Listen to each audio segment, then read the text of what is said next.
찰스 다윈은 1809년 2월 12일 영국 슈루즈버리에서 태어났습니다. 그는 의사이자 사업가였던 로버트 다윈과 명문 웨지우드 가문의 딸 수잔나 사이에서 태어났으며 외할아버지인 에라스무스 다윈 역시 저명한 자연철학자로 일찍이 진화에 대한 아이디어를 제시한 인물이었습니다. 이처럼 다윈은 지적 자극이 풍부한 환경에서 성장할 수 있었고 어릴 적부터 동물과 식물, 곤충 채집에 큰 흥미를 보였습니다. 하지만 학업 성적은 그다지 뛰어나지 않았습니다. 아버지는 그가 의사가 되기를 바라며 에든버러 의과대학에 보냈지만 해부학 수업에 혐오감을 느끼고 중도에 포기하게 됩니다. 이후 케임브리지 대학으로 진학해 신학을 공부했으나 정작 그의 마음은 식물학과 지질학 등 자연사 연구에 향해 있었습니다. 그의 인생을 바꾸게 될 결정적 만남은 식물학 교수인 존 헨슬로였습니다. 헨슬로 교수는 다윈의 관찰력과 탐구심을 높이 평가했고 1831년 그에게 전 세계를 항해하는 HMS 비그로의 자연사 연구원으로 참여할 것을 제안하게 됩니다.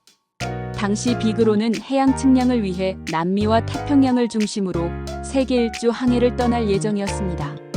처음에는 아버지의 반대가 있었지만 결국 그는 비그로의 승선에 5년간의 항해에 나서게 됩니다.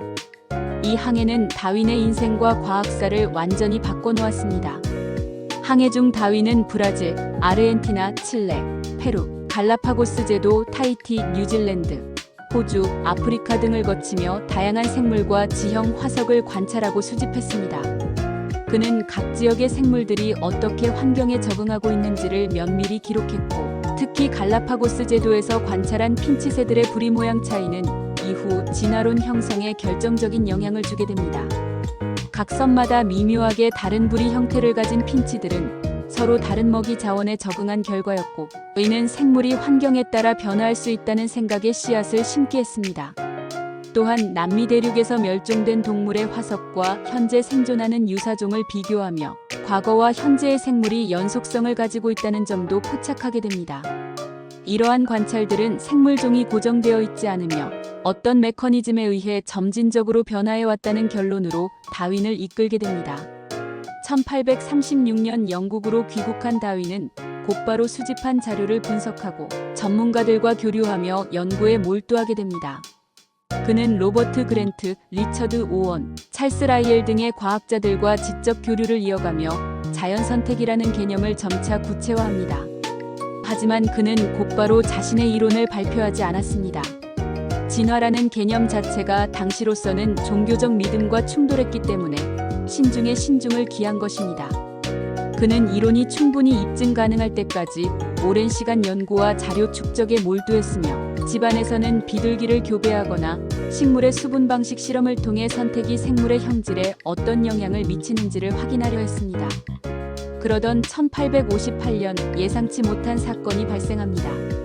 말레이 군도에서 연구 중이던 젊은 생물학자 알프레드 러셀 월리스가 다윈에게 한 통의 편지를 보내온 것입니다.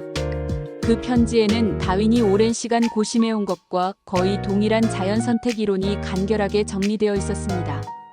다윈은 충격을 받았지만 동시에 이론 발표를 더 이상 미룰 수 없다는 결심도 하게 됩니다.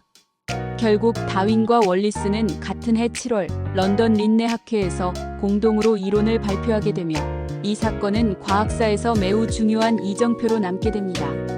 하지만 발표 당시 큰 주목을 받지 못했고 결국 그 이듬해 1859년 다윈은 종의 기원이라는 책을 출간하게 됩니다.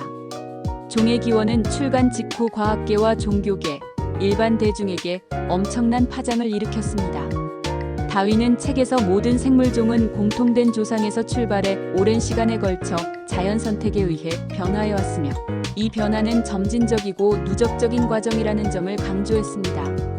그는 인류의 기원에 대해 직접 언급하지 않았지만 마지막 장에서 미래에는 인간의 기원과 역사에도 빛이 비춰질 것이다라는 문구로 강한 암시를 남겼습니다. 과학계에서는 다윈의 이론을 둘러싸고 격렬한 논쟁이 벌어졌습니다. 당시 많은 학자들은 창조론에 기반해 생물을 바라보고 있었기에 다윈의 이론은 혁명적인 것이었습니다. 하지만 시간이 지나면서 방대한 관찰 자료, 엄밀한 논리 구조, 다양한 종 간의 비교 분석은 설득력을 얻기 시작했고 결국 자연선택설은 진화생물학의 기초로 자리 잡게 됩니다. 한편 월리스와의 관계는 지금도 학계에서 여러 의견이 존재합니다.